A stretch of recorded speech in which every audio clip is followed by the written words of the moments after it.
Imagine this. It's the morning of the Selective School Exam. You get ready and your heart's racing. But then you see all the other students as nervous as you are. But then you think, I have 20 tips that Yash has taught me, that he actually goes to the Selective School, and those tips will actually make me different from all the other students, which means I'm going to be getting them. Well, I'm going to be showing those exact 20 tips today. Let's get started. Just before that, if you're wondering who I am, I'm actually got an offer into Susan Corey High School, and I'm currently a year 8, so I've done the ACE exam, and I've actually practiced using James and practice materials, and I actually use Quizlet, and I've used every single thing. I'm basically like a mainstream person into a Selective School Exam, so yeah. Okay, let's start with tip number 1.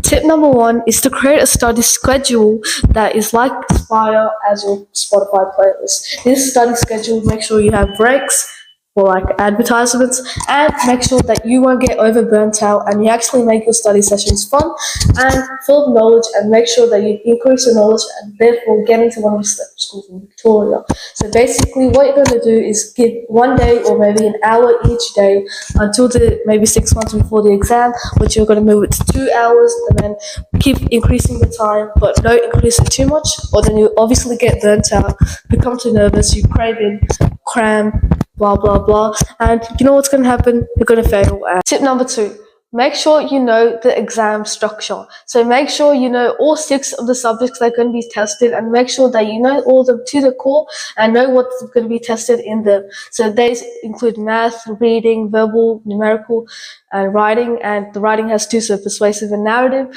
And make sure you know these to the core, and that so that you can go to the exam without a sweat and get it done and dusted, and come out with the offer. Study, strategize. Memorizing stuff is boring. Make sure you can tackle it with have small sections, make it like a checklist, and make your studying like a game, so that you won't crave in and you have the motivation to keep on studying. So make a checklist of each of the topics in math, like algebra, numerical reasoning in like taxes or monetary issues, and make all these things, and my link in the description will have this whole checklist, and that's what you're going to use to make sure you can keep ticking off these things, and each week you're going to keep on practicing these with your active recall and spaced repetition, which I'm going to explain later in the video. So you guys are going to keep practicing this and make sure that you can go into the exam like fire. Think of practice exams like your bestie.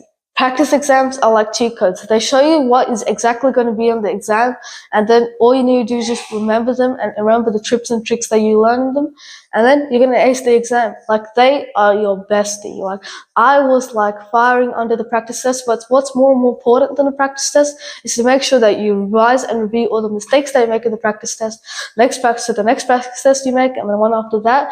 You'll have 100% score, and when you go to the exam, even if you're nervous and you go a few points down, you could actually still get a higher score because of how much you practice, and you actually know, so familiarized with the things that you don't make any mistakes. Number 4, this is going to be a quick one. Make sure to use active recall and spaced repetition, where you just practice the papers rather than reading the subject, which can help you so much. And also make sure to space repetition your vocabulary. If you're going to learn vocabulary and add it to your Quizlet, then make sure that you space repetition it. So that means you learn it 1 day, then you wait 3 days before, instead of just doing a full intense study session with it.